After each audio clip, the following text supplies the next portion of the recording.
Bonjour et bienvenue chers Alformers dans cette vidéo où l'on va pouvoir découvrir le cœur même du Wi-Fi Pineapple qui est le module PINAP.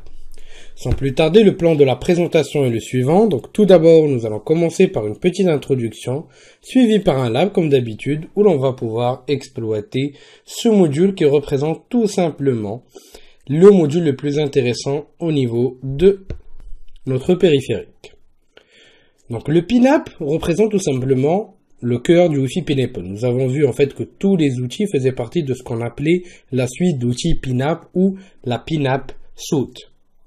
Ce qui permet notamment d'effectuer, et principalement, du sniffing mais aussi de l'injection. C'est-à-dire qu'il possède un moteur qui va pouvoir se charger de pouvoir effectuer du sniffing et de l'injection à partir de notre périphérique Wi-Fi Pineapple afin de pouvoir exploiter au maximum le protocole 802.11.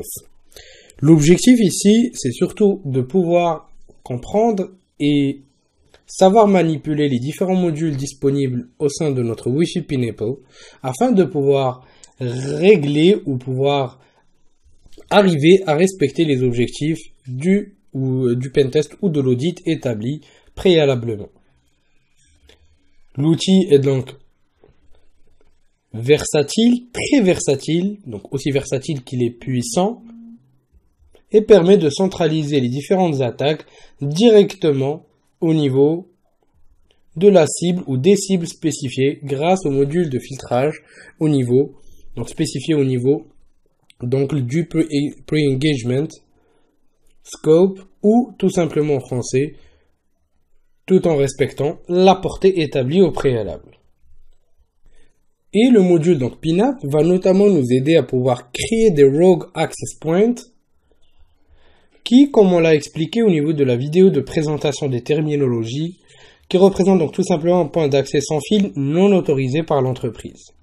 Et à partir de la création de ces faux points d'accès, on pourra tout simplement utiliser des outils complémentaires présents sous format de module au niveau de notre Wi-Fi Pineapple, nous permettant donc ainsi de pouvoir contrôler le trafic de l'utilisateur ainsi que d'autres actions qui peuvent être très avancées. Sans plus tarder, allons découvrir tout ça ensemble et en vidéo. Une fois au niveau de notre interface web, nous allons donc nous diriger vers PINAP. Au niveau de PINAP, donc normalement, vous retrouverez que ce dernier est activé si vous avez déjà utilisé le module reconnaissance. Du coup, vous pouvez soit l'éteindre si vous avez terminé, sinon il faudra l'activer afin que vous puissiez donc manipuler les différentes attaques au niveau des réseaux sans fil. Sans ce module-là, on ne pourra donc rien faire. Vous avez donc différentes options et la première qui saute aux yeux, c'est le SSID Pool. Le SSID Pool représente tout simplement les SSID que vous voulez, tout simplement les SSID que vous voulez attaquer. C'est-à-dire que tous les SSID appartenant ou faisant partie de cette liste seront partagés par le périphérique, permettant ainsi de créer des points d'accès non autorisés. Donc vous pourrez rajouter des SSID spécifiques. Donc là par exemple je vais mettre Alform Training. Ou bien en allant vers Recon et en lançant notre scan. Donc là il va scanner rapidement les différents éléments. Stop. Vous pourrez donc tout simplement rajouter les SSID en cliquant sur la petite flèche en bas au niveau ou devant chaque SSID et en cliquant sur Add SSID au niveau de la partie Pool. Donc si on revient vers le PINAP, là vous pouvez voir que notre SSID a été rajouté. Vous pouvez continuer avec d'autres SSID. Donc par exemple, je pourrais mettre Free Access Wi-Fi. Donc c'est généralement les SSID qui marchent. Sinon vous pourrez copier ceux des cibles que vous êtes en train d'auditer. Donc la première option, qui est une option très très importante, qui permet en fait tout simplement de permettre l'association des différents clients ou par rapport aux différents points d'accès qui seront partagés par le Wi-Fi Pineapple. Lui permettant donc de s'associer, comme vous l'aurez compris, automatiquement au point d'accès. Et généralement, on effectue conjointement un filtrage sur les SSID et les adresses MAC des utilisateurs afin qu'on puisse respecter les engagements établis par rapport au périmètre d'attaque. Ça s'appelait Karma au début, donc avant que ça puisse évoluer, et aujourd'hui, donc tout simplement, c'est présent comme fonctionnalité de base par rapport à l'association. Donc ça permet tout simplement l'association. Mais juste en guise d'information, au début, donc ça s'appelait donc le Wi-Fi Karma. Donc là, vous avez aussi la possibilité de choisir si vous souhaitez que ça démarre automatiquement. Donc ça ne m'intéresse pas, pardon, donc je vais laisser comme ça. Donc oui, on va pouvoir journaliser et écrire les logs par rapport à tous les événements PINAP, de récupérer une notification lorsque le client se connecte et une notification lorsqu'il se déconnecte. Donc là, en fait, vous allez récupérer tout ceci au niveau donc des notifications, ce que vous pouvez voir ici. Donc ça, c'est la zone de notification. Vous pouvez aussi utiliser l'option SSIDs, Capture SSIDs to Pool, qui permet donc de récupérer tous les SSID présents environnants et ensuite de pouvoir les rajouter au pool des SSID de notre Wi-Fi Pineapple et donc de pouvoir mettre en place des faux points d'accès relatifs à tous les SSID qu'on pourra récupérer. Nous permettons ainsi donc d'automatiser la tâche de remplissage de notre pool d'SSID. Donc généralement on utilise cette option ou cette fonctionnalité spécialement lorsqu'on va pouvoir effectuer un test à l'arrache. Mais généralement si on veut effectuer un test correctement, il vaut mieux ne pas utiliser cette fonctionnalité. On va donc à partir de là laisser cette option. Vous avez aussi la possibilité de pouvoir broadcaster le pool des SSID, c'est-à-dire de pouvoir partager et broadcaster les différents faux points d'accès aux différents utilisateurs. Donc là, en spécifiant l'adresse MAC source et l'adresse MAC destination. Donc là, c'est du broadcast, donc on va laisser en FFF. Et vous avez la possibilité donc de spécifier si le broadcast va être agressif ou normal. Si c'est de l'agressif, donc bien sûr, ça consommera plus de ressources. Et si vous utilisez donc une approche mobile, c'est-à-dire que si vous êtes en train de vous déplacer avec votre Wi-Fi Pineapple, avec des powerbanks et ainsi de suite, ça va pas être vraiment très intéressant pour vous.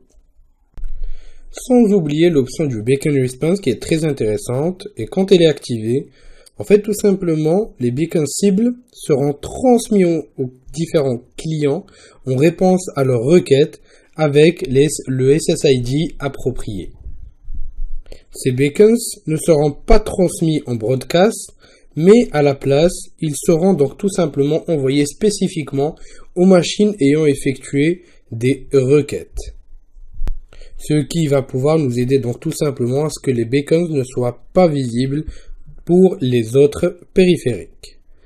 Si donc l'association est activée et l'association est effectuée par un client spécifique, alors le beacon cible, donc ou les réponses du beacon ou des beacons cibles, vont pouvoir être envoyées de manière continuelle au client, tout simplement par rapport à une période spécifique dans le temps. Donc les réponses vont pouvoir utiliser l'adresse MAC source, donc qui a été spécifiée, ce qui va donc aussi être partagé par rapport à la fonctionnalité ou utilisé par la fonctionnalité du broadcast du pool SSID. Et tout simplement, l'option Beacon Response Interval va pouvoir tout simplement spécifier la fréquence de transmission. Donc que je vais mettre ou je vais laisser à normal. Nous allons ensuite cliquer sur Save, PINAP Settings. Et un petit peu plus en bas, vous avez aussi la possibilité de pouvoir utiliser du PINAP Enterprise qui permet d'ailleurs de pouvoir effectuer des attaques qui vont pouvoir être orientées WP Enterprise et donc tout simplement de pouvoir enregistrer les identifiants des utilisateurs sur des infrastructures utilisant donc du radius par exemple. Donc là on va vraiment imiter et simuler cette activité et ainsi capturer les identifiants des utilisateurs. Un peu plus en bas vous avez aussi la possibilité de capturer les handshakes WPA pour les craquer par la suite, mais aussi de pouvoir injecter des payloads au niveau des différentes trames envoyées en hexadécimal. Donc pour l'instant, cela ne nous intéresse pas et nous allons nous focaliser juste sur le test qui va être effectué. Là, je vais essayer de me connecter à travers tout simplement donc la tablette qu'on a utilisée au niveau de l'installation tout à l'heure, excusez-moi. Donc là par exemple je vais essayer de me connecter sur Alform Training. Donc là la connexion est en cours. On va voir ce que ça va donner. Et voilà, c'est connecté parfaitement. Donc là on a une adresse IP qui appartient au pôle. Et si on revient sur la machine, c'est-à-dire au niveau de l'interface de contrôle, donc voici ce qu'on va pouvoir voir. Donc déjà, en analysant un petit peu les réseaux sans fil, vous verrez s'afficher les différents réseaux sans fil qu'on a pu rajouter. Donc Alform Training, Condah. Donc là c'est le point d'accès ouvert qu'on a spécifié lors de l'installation. Et le dernier, donc le Alform Training.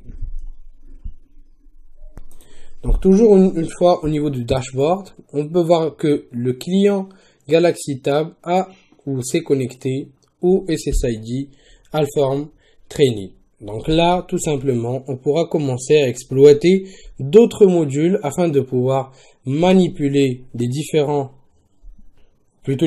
victimes et effectuer donc des exploitations qui peuvent aller d'exploitation basique jusqu'à des exploitations avancées. Et donc ceci, on va pouvoir le découvrir ensemble au niveau des prochaines vidéos. Merci de votre confiance et à la prochaine vidéo sur Alform.